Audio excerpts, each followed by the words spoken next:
వివోల ఐక్యత, వివోలను సెర్పు ఉద్యోగులుగా, వివోలను సెర్పు ఉద్యోగులుగా. కేపీ వివోఏ వాళ్ళు జాయింట్ యాక్షన్ కమిటీగా ఏర్పడి జేఏసీ తెలంగాణ రాష్ట్రంలో మరి ఏర్పడ్డటువంటి వీళ్ళు కాంగ్రెస్ పార్టీ ప్రభుత్వం ఎన్నికల మేనిఫెస్టోను అమలు చేయాలని సమ్మె నిర్వహిస్తూ ఉన్నారు. వివోఏలకు మేము సంపూర్ణ మద్దతు ప్రకటిస్తూ ఉన్నాం. ఎందుకంటే వాళ్లకు మరి ఆ రోజు ఉన్నటువంటి పరిస్థితులలో కేసీఆర్ గారు అనేక ఇబ్బందులున్నా కూడా, ఆర్థిక ఇబ్బందులున్నా కూడా జీతాలను పెంచి గౌరవించడం జరిగింది. మారుతున్నటువంటి రోజులకు అనుగుణంగా, రేట్లకు అనుగుణంగా జీతాలను పెంచాల్సిన బాధ్యత ప్రభుత్వాల మీద ఉంటుంది.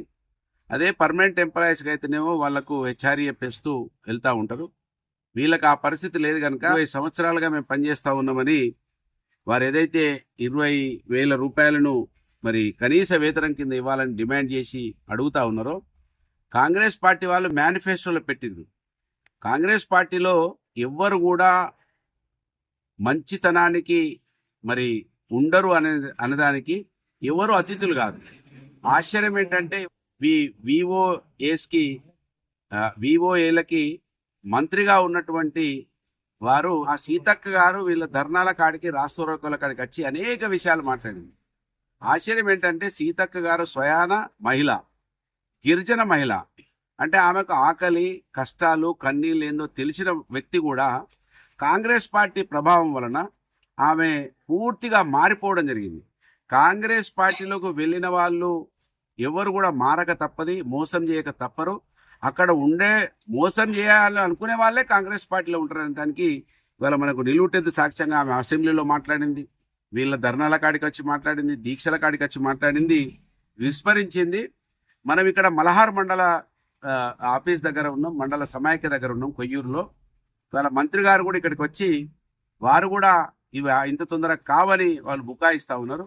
స్వయాన మంత్రిని ఎమ్మెల్యే గారే మేనిఫెస్టో రాసిరు, వారే పొందుపరిచిండ్రు. మిమ్మల్ని రెగ్యులరైజ్ చేస్తాం, పదోన్నతి కల్పిస్తాం, మీకు ఇన్సూరెన్స్ కల్పిస్తాం, అనేక రకరకాల హామీలు ఇచ్చారు. కనుక హామీలను పూర్తి చేయకుండా ఇంకా బుకాయించే ప్రయత్నాన్ని తీవ్రంగా ఖండిస్తూ ఉన్నాం. కాంగ్రెస్ పార్టీ ప్రభుత్వం ఇప్పటికి కూడా మేనిఫెస్టో మీద దృష్టి పెట్టకుండా ఎక్కడైతే ప్రతిపక్షాలు మాట్లాడితే వాళ్ళ మీద కేసులు పెట్టడానికే చూపిస్తూ ఉన్నారు చొరవ. ఈ మేనిఫెస్టోను అమలు చేయడానికి చూపిస్తలేదంతానికి అనేక విషయాలున్నాయి. కనుక మేము వివోఏలను ఏదైతే మీరు కాపాడుతా అని చెప్పిండ్రో ఖచ్చితంగా కాపాడాలి. వాళ్ళను మాట్లాడుతుంటే కనబడుతూ ఉన్నది అన్ని పనులను కూడా. ఇవాళ మీరు మహిళలను కోటీశ్వరులు చేస్తా అన్నారు. కోటీశ్వరులు చేసుడు దేవురరు కానీ వీళ్ళకు 2 పూటల కనీసం భోజనం పెట్టమని వాళ్ళు అడుగుతా ఉన్నారు. మీరు లక్షాధికారులను చేస్తే మహా ఎక్కువ. ఆ లక్షాధికారులు ఎంతమంది అయితే ఎంత అభివృద్ధి జరుగుతుందో, కోటీశ్వరులు అయితే ఎంత, మీకు ఆ లెక్కలు లేవు. మీరు ఆశల మీద అంటే ఆశ చూపించి కాలాన్ని గడపాలనుకుంటున్నారు. ఎక్కువ రోజులు కొనసాగవు అవి. ఇక ఆశలు చూపించడం మాని అన్నం పెట్టడం నేర్చుకోండి అని నేను కాంగ్రెస్ పార్టీ ప్రభుత్వానికి మరి సూచన చేస్తున్నా. మా సంపూర్ణ మద్దతు బీఆర్ఎస్ పార్టీ. ఇప్పటికే కేసీఆర్ గారు గొప్పగా వాళ్ళని గౌరవించిండు. రాబో రోజులలో మళ్ళా బీఆర్ఎస్ పార్టీ కేసీఆర్ గారు ముఖ్యమంత్రి అయిన తర్వాతనే ఈ రాష్ట్రానికి మేలు జరుగుతుంది.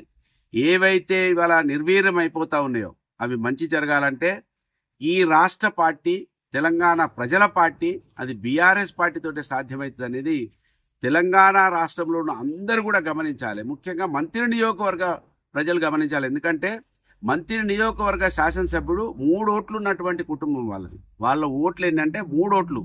అయినా మనం 40 సంవత్సరాలు వాళ్ళకి అవకాశం ఇచ్చినాం.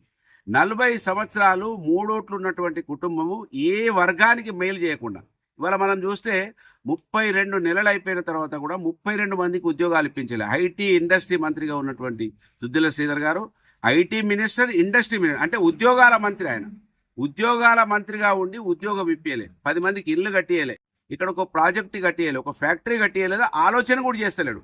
అంటే ఏమీ చేయకుండా కూడా ప్రజలతో ఎన్నుకోబడుతున్నాడు కనుక ఈ మేనిఫెస్టో నువ్వే రాస్తే రాష్ట్రాన్ని ఎట్లా మోసం చేయాలని వాళ్ళు ఈయనతోటి ఆ మేనిఫెస్టో రాయించారు. కనుక రాష్ట్రాన్ని మోసం చేస్తున్నటువంటి మంత్రి గారు ఇప్పటికైనా నీ కోట్లేసినటువంటి ప్రజల కోసం ఆలోచించమని డిమాండ్ చేస్తున్నా. మనం కూడా అర్థం చేసుకోవాలి, మోసం మాటలు ఏ విధంగా ఉంటాయి, నిజమైన మాటలు ఏ విధంగా ఉంటాయి, ఎవరు మన వాళ్ళు, ఎవరు మంది వాళ్ళు, మంటి పైనకైనా ఇంటోడే కావాలన్నారు. కనుక ఈ దుద్దిల శ్రీధర్ ఎప్పుడు కూడా మన ఇంటోడు కాడు. ఓట్ల కోసమే వాళ్ళు వస్తారు, మనతోటి ఆ మట్టితోటి సంబంధం లేదు వాళ్ళు. ఎందుకంటే ఇక్కడ పుట్టలేదు, పెరగలేదు, ఇక్కడ ఆడుకోలేదు, ఇక్కడ క్లాస్మేట్ లేడు, ఏ చుట్టం లేడు, బంధువు లేడు. కనుక వాళ్ళతోటి మనకు సంబంధం లేదు. కనుక ఆ విషయాన్ని మనం గమనించి ఈ మట్టిలో పుట్టిన వాళ్ళు, ఈ మట్టితో సంబంధం ఉన్న వాళ్ళు నాయకులు అయితే మనకు ఎంతో కొంత మేలు జరుగుతుందనే విషయం నియోజకవర్గ ప్రజలు కూడా గమనించాలని మరి కోరుతూ ఖచ్చితంగా డిమాండ్ చేస్తున్నా. ఏదైతే మీరు మేనిఫెస్టోను అమలు చేస్తా అన్నారో అది చేయాలని డిమాండ్ చేస్తున్నా. వీరికి VOAలకి మా సంపూర్ణ మద్దతు ప్రకటిస్తున్నా. జై తెలంగాణ.